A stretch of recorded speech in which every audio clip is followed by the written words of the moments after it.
Actually, it is supposed to be a third taller than you see it today. It was originally designed to be 92 stories tall. It is currently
the paint goes all the way down the side.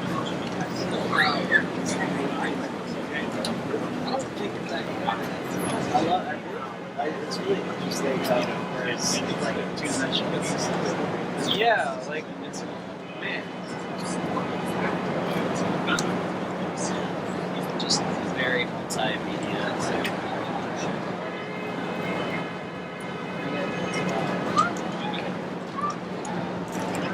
Not my favorite. I don't know. I find it interesting. I don't. See, this is the thing. I feel like you should be able to at least definitively tell if it's art. Or if like that's the tarp they used to cover this when it's Jackie. Yeah, that's what Jackie. Sorry. like that's my problem with it. I can't tell if it's art or Right. store. I feel like that's Pretty big. I feel like that's. Like I really feel like that's. I mean, it is.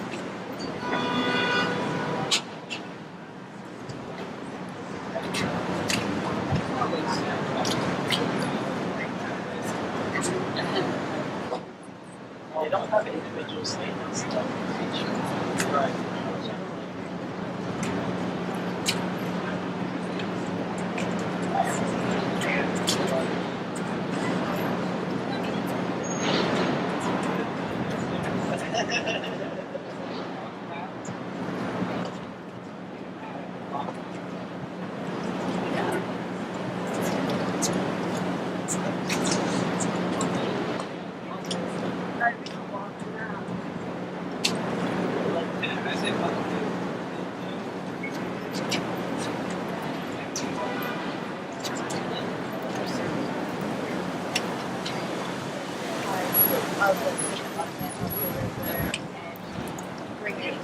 How many words bottom to downtown.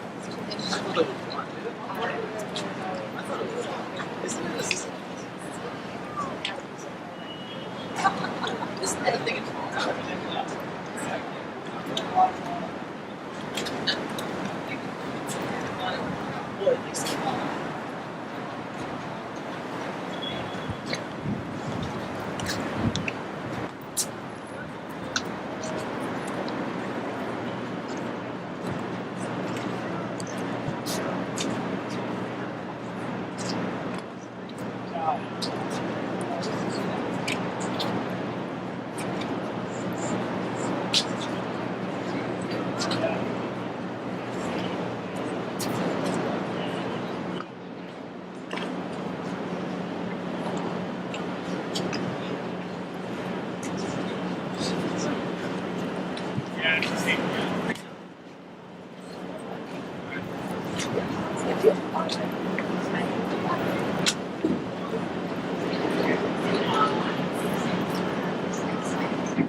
Upgrade from McDonald's. You guys like her.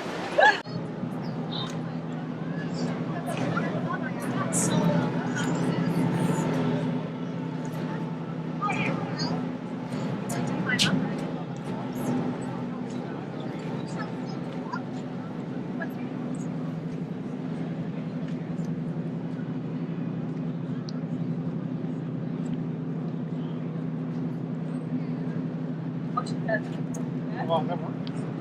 Right.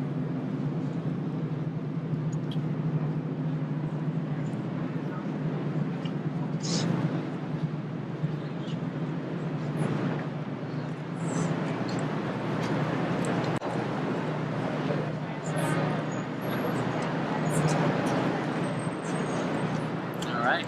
Hi, welcome to the Floating Museum. My name is Jeremiah Hulseba Spofford, and I'm one of 4 directors of the Floating Museum. Fahim Majid, Avery R. Young, and Andrew Shackman. We're here at our latest project called River Assembly. It's sited on a 100-foot industrial barge, and we have a cabinet of curiosities, a moving image program, and a monument to Jean-Baptiste du Sable, Chicago's first non-Indigenous settler. Okay, and your purpose? Our purpose is to make Chicago in its entirety a museum campus. So we have this idea that museums could also be public art projects. And we're trying to make this organization that's sort of like a museum without walls. And we're working with a number of organizations, the Southeast Historical Society, the Du Sable Museum, Project Onward, and lots of individual artists to curate these group shows in public space. And Floating Museum's an art and design collective based here in Chicago, and we do different sorts of public art projects. So we had a sort of an idea to make a museum into a public art project, because generally museums have buildings, and generally they don't move around. And we had this idea of what if we could move arts and culture through neighborhoods? Because I don't know if you know, but Chicago's a little bit segregated. And that's, I think, an urban problem that Floating Museum's really interested in engaging. Like, how can we make a museum sort of institution, but without walls, without brick and mortar? And if it's needed, it can pop up in different places. So this exhibition is called River Assembly. And this is a industrial barge. And actually there's a barge right over under this bridge. It's the same sort of barge.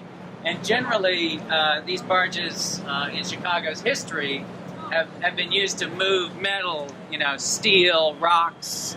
Ozinga, big cement company, moves sand with these barges.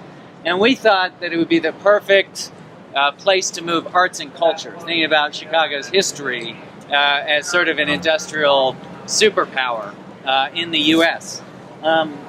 We've worked with over 30 artists and institutions, including the Southeast Historical Society, the Du Sable Museum, Project Onwards, to curate this exhibition based on this idea of cabinets of curiosities. So in sort of museum history, before there were white cubes, white-walled museums, there were these museums with lots and lots and lots of cabinets just full of stuff. So this structure was based on this. We have a moving image program highlighting a number of digital, some films, some videos, and also some reproductions of still artworks. And there's a pretty large head on the front of that barge. And it's a representation of Jean-Baptiste du Sable, Chicago's first non-Indigenous settler. and his settlement was actually near Navy Pier, just down the river, and he was married to an American Indian woman. He was of Haitian origins, and very recently he just got a commemorative bust, which you should go visit. It's on the river and Michigan Avenue, commemorating Chicago's first non-indigenous settler. A little bit about this exhibition. Floating Museum's really interested in creating sustainable partnerships. So we commissioned a number of new artworks for this exhibition. One of which is this History of Bubbly Creek crate, and then behind you there's another Bubbly Creek crate. Has anybody heard of Bubbly Creek? Yeah? Is anybody from out of town? Chicago? So Bubbly Creek is just down the river in Bridgeport, and it was where the meatpacking district used to be in Chicago. I'm sorry? Dockyard? Yeah, so this crate was painted by an artist from Project Onwards. And Project Onwards advocates for special needs artists. There's a studio at the Bridgeport Art Center. So we actually commissioned a number of new artworks for this exhibition. And after I get done talking, because I know you're like, I talk for too long, but I invite you to go look at this number 7 crate. It's actually Bubbly Creek water. It's an artwork. But Bubbly Creek is infamous because the stockyards used to just dump pig intestines, the cow hooves, all that stuff into the river, and supposedly the creek still bubbles. That's why it's called Bubbly Creek. But our first docking, or our second docking site in the run of this show was actually at Eleanor Street Boathouse right at Bubbly Creek in Bridgeport. So this is our third stop. Our final stop is at Navy Pier. We're moving on Monday. And if anybody's in town for Expo, which is a big art fair, we're going to be installed at Navy Pier for Expo. I usually talk for a long time, but that's my quick spiel. We're an art design collective. We're also a nonprofit. So if you think, as we do, Chicago could be a museum campus, that's sort of our next thing, is like, why does the museum campus have to be downtown? Why can't the museum campus be in Austin or in Southeast? Why can't the entire city be a museum campus and pop up when it's needed and showcase the amazing arts and culture that's already going on in our neighborhoods? That's sort of our big project. If you might agree with that, we are a 501c3 nonprofit, and we're at floatingmuseum.org, and you can support us if you wish. But I'm actually here to answer any questions that you have. Yeah. That's so the question was, where does this thing go in the winter? I have no idea. We haven't gotten that far yet. The one good thing about these crates is it's modular, so this structure breaks apart and can get stored, and it can also get shown in different places, inside, outside, and they're actually art shipping crates. So we partnered with an art handling company. So these are the crates that move art around the world anyway. So that's why we use the art crates. So that's a good question. I gotta work on that. Hi. I know you had a musical event, I think, yesterday, and I wished I could have been there. Could you say a little about it, how it went? It was great. And on Sunday, if you're around, we're having our culminating programming performance. Avery R. Young, who's one of our co-directors, and his band and choir is going to be on the barge and doing a performance at 7 p.m. If there are kids around, we're doing at 2 p.m. a program called Sticks and Tape, where we do a big collaborative building exercise. So on Sunday, there's going to be a full day of programming. So I invite you to come out. Yeah. So some of our programming tonight at 5 p.m., we have a conversation with Serge, Serge is the head of the DuSable Heritage Association. So back to Jean-Baptiste DuSable. DuSable Heritage Association is one of our project partners, and he's going to come and just give a talk around his work advocating for a commemorative park to Jean-Baptiste DuSable, which is yet to be built, but hopefully will be built soon near Navy Pier. Can you talk a little bit about the Sure. Yeah. Thanks for coming by. The video up right now is by Cheryl Pope, a Chicago-based artist. The video program. There's some water themes in the video program. One of the works is by an artist named Dan Peterman. He canoed the entire Chicago River, and his video is about 45 minutes long. It's durational, but it shows it's actually the Cal River and the Chicago River, and it's about an 8-hour trip from the southeast side up the river to get to downtown. So, yeah, there are a number of different video artists represented. Jeremiah, could you say something about the sculpting of the... Absolutely. So, the question was maybe about the process of the head. So the head is a representation of John Baptiste du Sable. We don't have a photo of John Baptiste du Sable, but there are a number of drawings, woodcuts, a number of artist representations. So this is sort of continuing that tradition of artist representations of John Baptiste du Sable. Floating Museum is really interested in this idea of the copy, like how to copy. Is an original artwork more valuable than a copy of an artwork? And we actually worked with Doug Johnson, who has a robot arm. So one of those you might have seen in car factories, those articulated robot arms. He has a fabrication business where he CNCs with this robot arm. So we provided him this. We 3D modeled the head in like the computer space, and then we worked with him to CNC the sculpture. And it's actually 12 pieces of foam. And I decided to do foam because I thought it was light, but it runs around 800 pounds. So anyway, it's foam and resin with some paint. So that's the sculpture. Is it molded? I'm sorry? Is it molded? It's actually carved. So a robot did the carving. Okay. Yeah.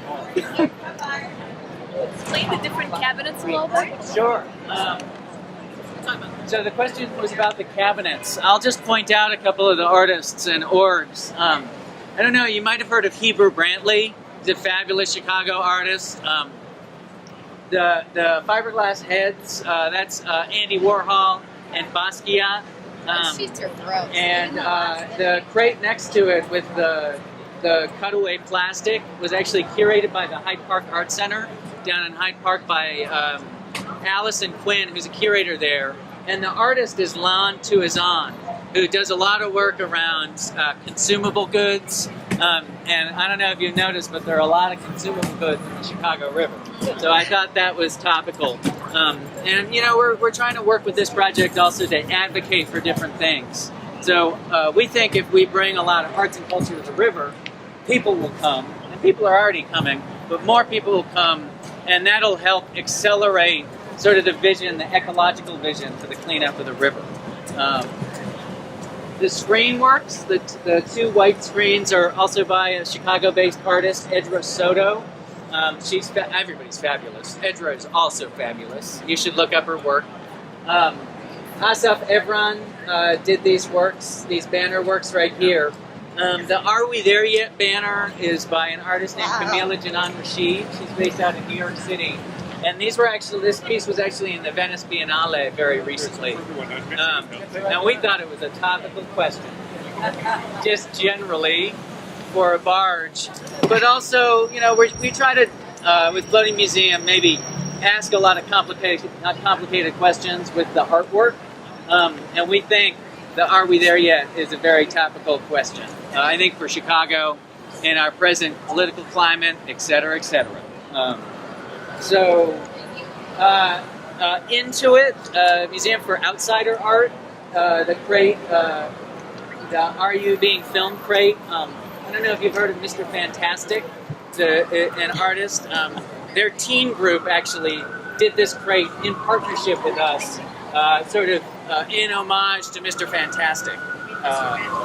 Mr. Imagination, oh my God. Well, he's fantastic too, Fantastic, right? Imagination, thank you. Mr. Imagination.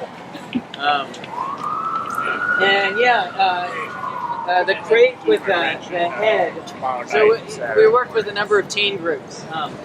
The crate with the head is our partnership with Sky Art, which is down on the southeast side. And for a month, we gave stipends to teens in the Sky Art art camp, and we paid a teaching artist to do field trips to the Museum of Contemporary Art, the Art Institute with this group, and then in conversation with us, they got to make and curate one of the crates. So that was one of our programs. So another idea was like, what if we could get like really famous artists, really well-known institutions, and then also work with our existing partnerships, you know, the Sky Art and these organizations with these teen artists, and get them all together in this prime time exhibition location, which is right here. Like, what happens then? Because we think a lot about hierarchies. Generally, those are vertical hierarchies. But what if we could like have a horizontal hierarchy and get everybody together in the same show? So, yeah, and we're pulling it off. I think it's a little leaky. We're working for our second run. You know, we're going to cut down on the leaks, but A practical question, because this is Chicago. Sure. How do you protect this at night or from the rain or whatever? Yeah, the question was, how do we protect this at night? We have security. So actually, when I was like, we're a 501c3, that funding plug I just did, you know, we have to pay security. And that was part of our agreement, you know, just to make sure the artist's work is safe for the run of the show. Yeah. What about the rain? So these are actually international shipping crates, and they're gasketed, so they're actually rated to be very water resistant. Yeah, so it's actually the interior envelope of those crates with the plexiglass is actually water resistant. And the LED screen, I didn't know this, but apparently LED screens are water resistant also. So. Can you explain number 9, the classic? Yeah, so crate number 9 is a crate done by an artist named Maria Gaspar, who's a Chicago-based artist.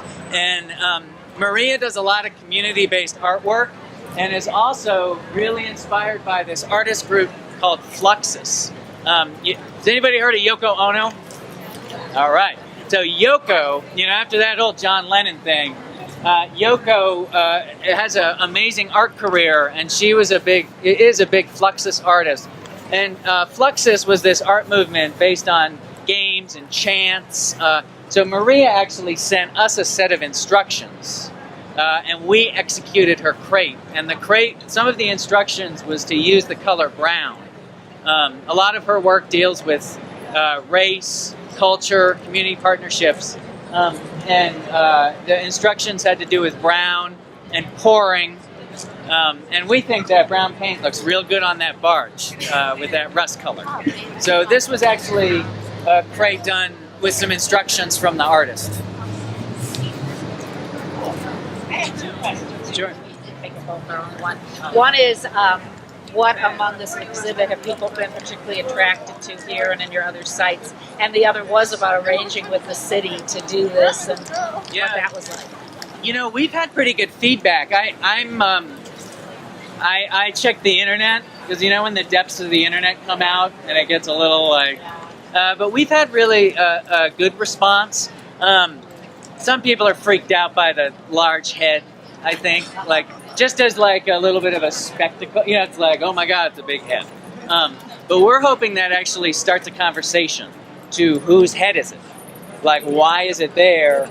You know, and what conversation can we have around, like, who founded Chicago, you know, and why. I love there's that commemorative statue of John Baptiste du Sable, but I've got a question, why it's so small, and, you know, questions around having that sort of conversation. So, I'm sorry, what was the second? The question was about working with the city to arrange these sites. Yeah, you know, after I get done talking, I want you to very carefully walk to the edge of this and look over the side to where the ropes are tied off. Because it took us 6 months to install barge cleats at this site. Because the infrastructure for these barges was not at this site, and also Eleanor Park Boathouse So we had to do a lot of work with the city and the park district, who've been really supportive of this project, to actually install infrastructure to get this barge to park here. It's actually pretty I wouldn't say easy, you gotta have the money to do it, but it's pretty easy to go rent a barge.